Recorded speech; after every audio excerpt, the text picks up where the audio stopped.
안녕하세요. 지혜로운 인생과 함께하는 강지연의 100세 시대 강지연입니다. 연방정부가 운영하는 메디케어와는 달리 메디케이드는 주 정부가 운영하고 있습니다. 그래서 연령에 관계없이 소득에 따라 가입하실 수 있는데요. 오늘은 메디케이드에는 어떤 종류가 있고 어떻게 가입하실 수 있는지, 또 가입하신 후에 주의할 점은 무엇인지 살펴보도록 하겠습니다.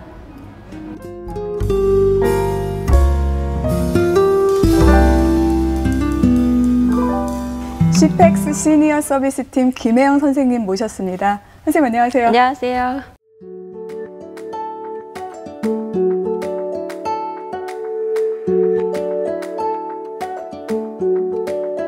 CPEX 시니어 서비스팀 김혜영 선생님 모셨습니다. 선생님 안녕하세요. 안녕하세요.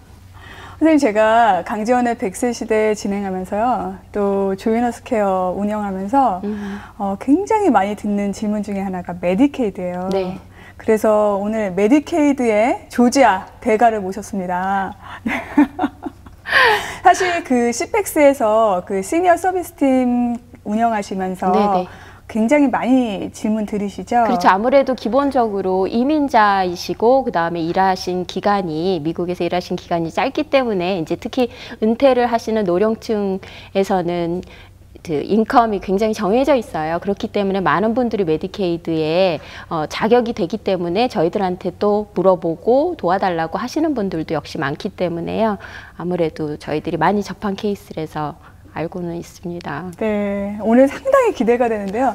그 메디케이드, 네. 어떤 종류들이 있는지요? 우선은 메디케이드는 각 정부마다, 그러니까 주정부마다 달라요. 원래 그 예산은 연방정부에서 오지만 운영 자체는 주마다 다르기 때문에 조지아 주만을 생각을 해서 말씀을 드리면, 우선 조지아 주는 다른 주와는 달리 어린이, 임산부, 노인, 장애인, 그다음에 18세 이하의 어린이들을 키우는 아주 극빈자, 이렇게 아주 소수만 메디케이드에 가능하다고 볼 수 있습니다. 네, 그러면 소득의 수준이 일정 수준을 유지하면 그 메디케이드를 받을 수 있다는 말씀이신데요. 네.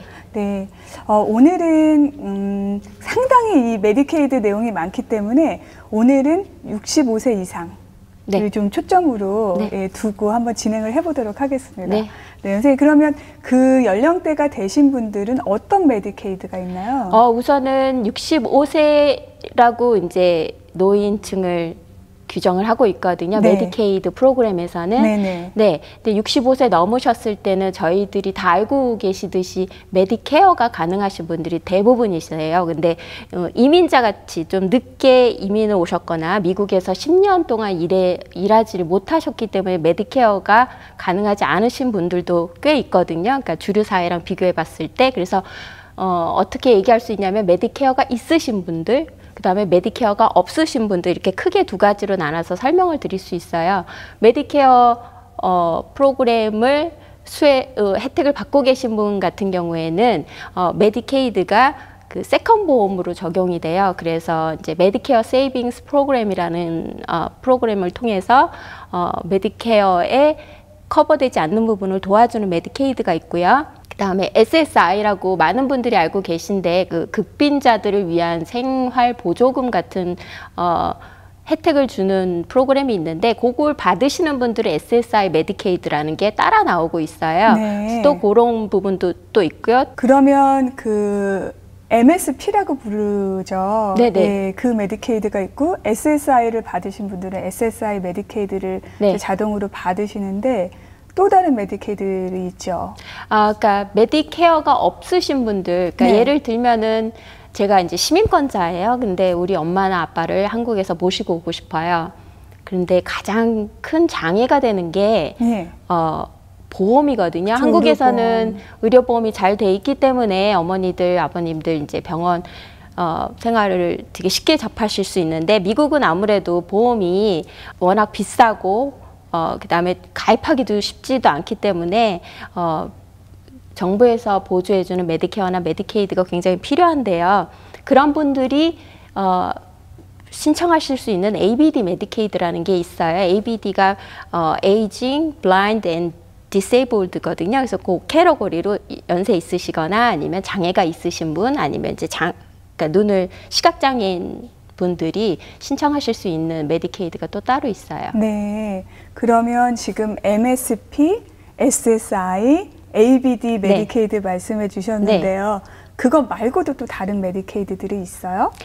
노인분들이 신청하실 수 있는 거요. 널싱홈 메디케이드나 CCSP 메디케이드라고 하스피스 같이 요 세 가지 캐러고리에 돼 있으신 분들이 신청하실 수 있는 메디케이드가 있어요. 그러니까 다른 프로그램에 비해서 다른 프로그램은 계속 사용하는 거거든요. 병원에 갈 때마다 사용하고 약 받으실 때 사용하고 이런 메디케이드 우리가 쉽게 생각하는 의료보험이고요. 네. 그다음에 이제 CCSP나 하스피스, 그다음에 널싱홈이라는 거는 이제 특수 사항이에요. 롱텀 케어를 이제 어떤 특별한 질환이 아니고 이제 계속 앞으로 케어가 필요한 그 장기 요양 시설이나 그런 케어가 필요한 경우에 신청하실 수 있는 메디케이드가 또 따로 있어요. 네, 그러면 그 CCSP 메디케이드는 장기 요양이 필요한 경우에 사용할 수 있는 또 다른 메디케이드인데요.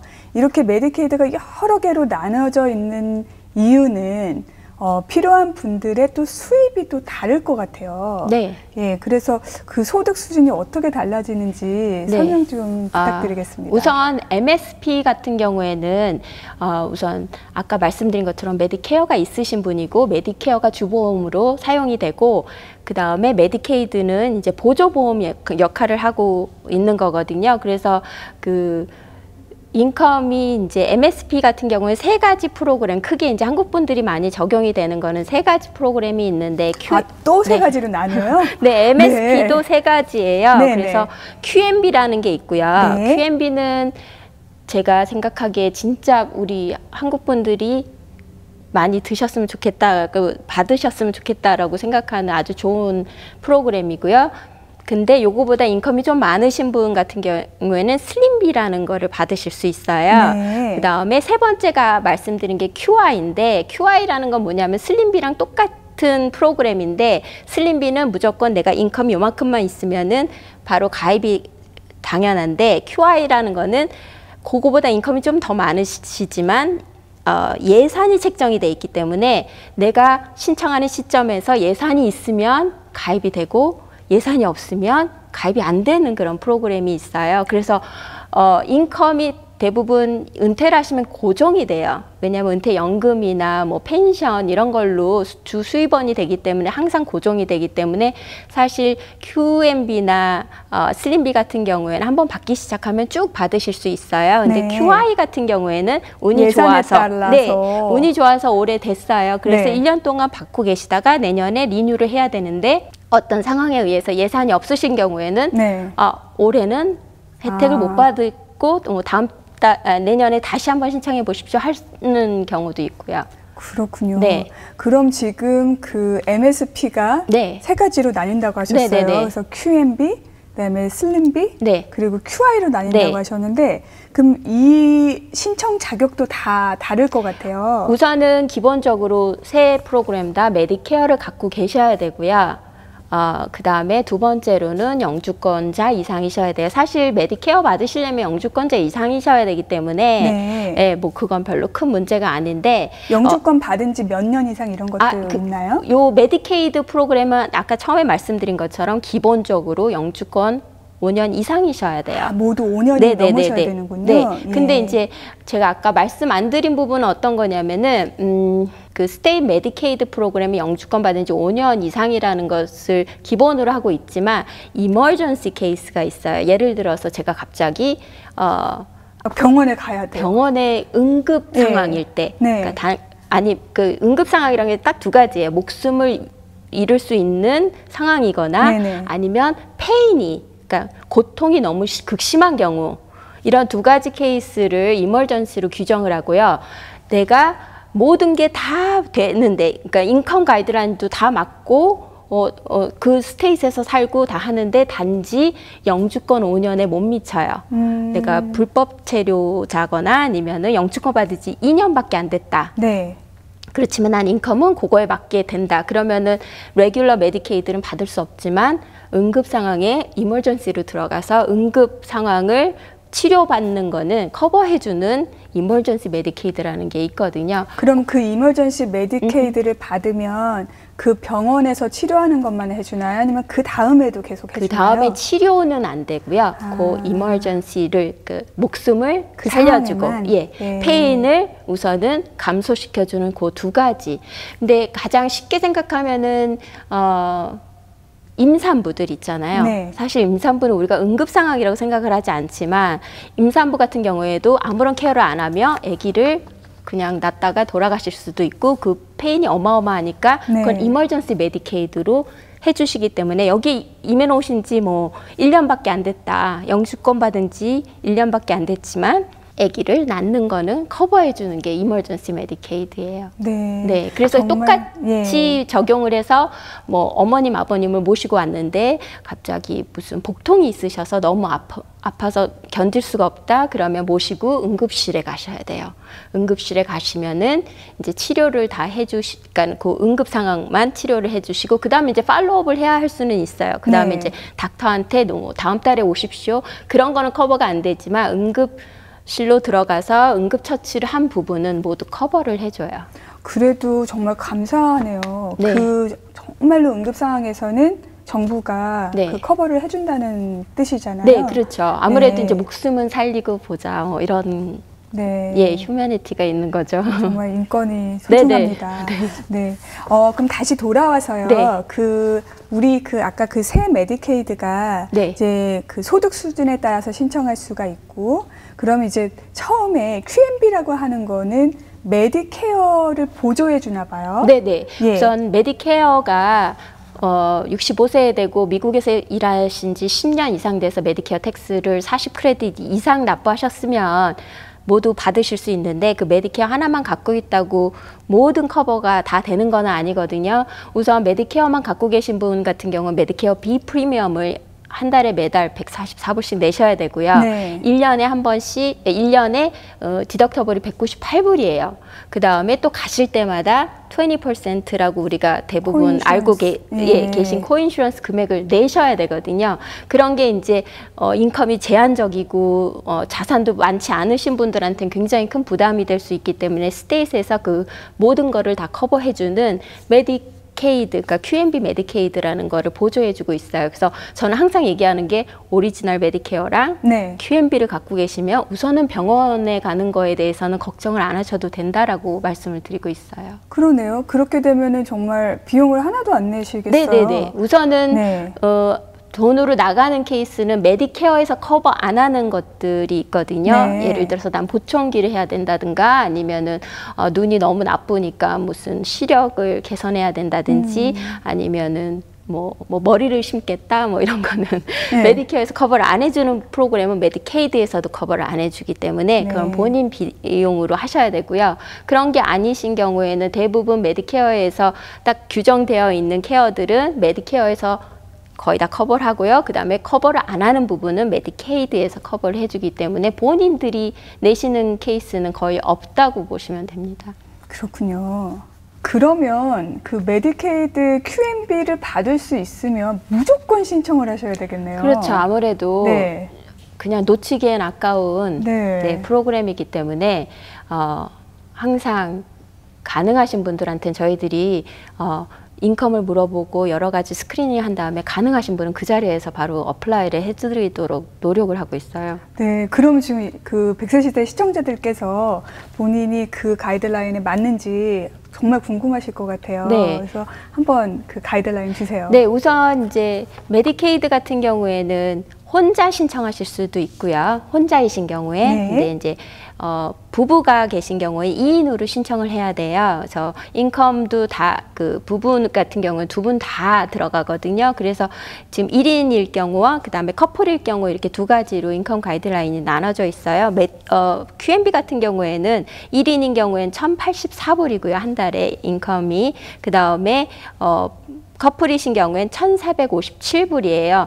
주의하실 거는 한국 분들은 이제 예를 들어서 인컴이라고 하시면 일을 해서 버는 인컴이라고 생각을 하시기 때문에 저희가 인컴이 어떻게 되세요? 그러면 전 없어요 라고 얘기하시는 분들 굉장히 많은데 네. 여기서 말하는 인컴이라는 거는 이제 소셜 시큐리티에서 받으시는 거 펜션이나 아니면은 뭐 다른 고정적으로 들어오는 수입은 모두 인컴으로 잡고 있고요. 자녀가 주는 용돈은 어떻게 돼요? 그거를 컨시더 하는 프로그램도 있어요. SSI 같은 경우에는 네. 자녀가 주는 용돈도 인컴으로 들어가요. 선물로 1년에 한 번씩 500불 준다 그래도 그것도 12달로 나눠서 인컴으로 들어가는데 요 MSP 같은 경우에는 제가 보기에는 가장 느슨한 프로그램이에요. 그래서 네. 그런 거는 잘 보지도 않고요. 고정적으로 페이퍼로 돼 있는 인컴만 컨시더를 하기 때문에 많은 분들이 사실 혜택이 받으실 수 있고요. 또 하나 중요한 게 본인 은행에 들어오는 돈을 인컴이라고 얘기해 주시는 경우가 있거든요. 네. 예, 근데 소셜 시큐리티 같은 경우는 대부분 메디케어를 받으시기 때문에 메디케어 비 프리미엄을 먼저 빼고서는 그 나머지를 은행에다 넣어주세요. 근데 그 금액이 아니고요. 그 메디케어 원래 받는 비 프리미엄을 모두 합친 금액을 네. 그러니까 그로스 인컴 우리가 왜 텍스를 떼고 받는 우리의 금융 그 임금을 네. 저희가 그로스라고 안 그로스 하잖아요. 네. 그래서 그 텍스 전 금액을 얘기하듯이 똑같이 그 모든 걸 다 띄고 나오는 거가 아니고 소셜 시큐리티에서 이렇게 11월에 알려주는 그 금액을 적으셔야 돼요. 네. 그 금액이 1인일 땐 1,084불, 부부이실 경우엔 두 분이 합쳐서 1,457불. 그렇군요. 네. 그럼 이제 한 분은 네. 예를 들어서 65세가 되셨는데 한 분은 62세시다. 그런 경우에 네. 어떻게 적용이 돼요? 그러니까 그러면 65세이신 분만 신청을 하시는 거지만 싱글로요? 아니요. 근데 그러니까 아니에요? 상황이 예. 네. 이제 제일 쉽게 그냥 보통 사람들 그렇게 생각하거든요. 저는 혼자 신청해요. 네. 그렇기 때문에 내 인컴만 들어가면 된다고 생각하시는데 아까 말씀드린 것처럼 부부이기 때문에요. 65세이신 분만 신청하지만 그 와이프나 남편 되시는 분의 인컴까지 같이 들어가요. 2인으로 적용이 돼요. 네네. 그럼 나는 은퇴했지만 내 배우자는 은퇴를 안 하고 계속 수입이 있으면 이 MSP를 신청할 수가 그쵸. 없네요. 지금 상황은 안 돼요. 근데 네. 제가 말씀드리는 거는 항상 지금은 안 됩니다. 그렇지만 언젠가는 이제 배우자가 일을 그만두고 뭐 소셜 연금을 받지만 그때 되실 수가 있거든요. 일을 그만두시거나 아니면 상황이 바뀌면 언제든지 다시 신청하실 수 있어요. 그렇군요. 네. 그럼 그 QMB 레벨보다 높은 분들이 슬림비에 가입이 되는 건가요? 네, 슬림비는 아까 네. 말씀드린 QMB처럼 좋은 프로그램은 아니에요. 왜냐하면은 슬림비 같은 경우에는 커버해 주는 게 메디케어 비 프리미엄 딱 하나거든요. 그러니까 네, 한 달에 144불. 144불씩만 네. 그렇지만 그 돈도 12달을 모아보면 네. 엄청 큰 돈이기 아껴야 때문에 됩니다. 네. 네. 그래서 슬림비 같은 경우에도 도움이 되기 때문에 근데 QMB만큼 좋은 프로그램은 아니지만 어르신들께는 큰 금액이기 때문에 그것도 신청하시는 게 좋고요. 슬림비 같은 경우에는 1인이실 경우에는 인컴이 1,296불 이하시면 되고요. 커플이신 경우에는 1,744불 이하시면 돼요. 그렇군요. 선생님, 그러면 아까 말씀해 주신 CCSP 메디케이드 있잖아요. 네네. 그거는 더 수입이 더 많아도 괜찮은가요? 그렇죠. 대부분 상황을 어떻게 생각하시면 되냐면 미국은 이제 롱텀 케어가 금액이 장난이 아니지 않습니까? 저는 널싱홈이 네. 6,000불에서 8,000불 들어요. 한 달에요. 며칠 계셔도 깜짝 어마어마한 놀랐어요. 숫자의 네. 비를 받아보시는데 그렇기 때문에 그런 거를 감안을 하고 생각을 하셨을 때, 그러니까 1인이실 경우에는요, 그러니까 특히 한 가지 다른 게 여기선 커플 인컴이 적용이 안 돼요. CCSP 메디케이드는요? 네. 널싱홈, CCSP, 하스피스 케어는 그 개인 한 명으로 들어가고요. 그 한 명의 인컴이 2,349불 이하시면 돼요. 그렇군요. 네. 그러면 웬만한 SSA 받는 분들은 해당이 되실 수 있겠다는 그쵸. 생각이 드네요. 네, 근데 이제 생각을 해보시면은 이 널싱홈 케어나 하스피스 케어 같은 경우에 이제 롱텀 케어로 들어가고요. 특히 널싱홈 케어를 메디케이드를 통해서 하면 한국 분들이 아셔야 될 게 그 돌아가신 사후에 네. 그 회수를 하는 부분이 이 널싱홈에는 적용이 돼요. 그래요? 네네. 그러니까 예를 들어서 본인이 이제 저랑 뭐 제 배우자가 있다. 근데 배우자가 너무 아파서 널싱홈에 들어가야 되는데 제가 자산이 별로 없어요. 그래서 그걸 페이할 수가 없는데 다행히도 조지아 메디케이드에서 널싱홈 케어를 해주기 때문에 널싱홈을 거기서 하고 생을 마감하셨어요. 그러면은 내 남편의 명의로 된 집이 있어요. 내가 살고 있는.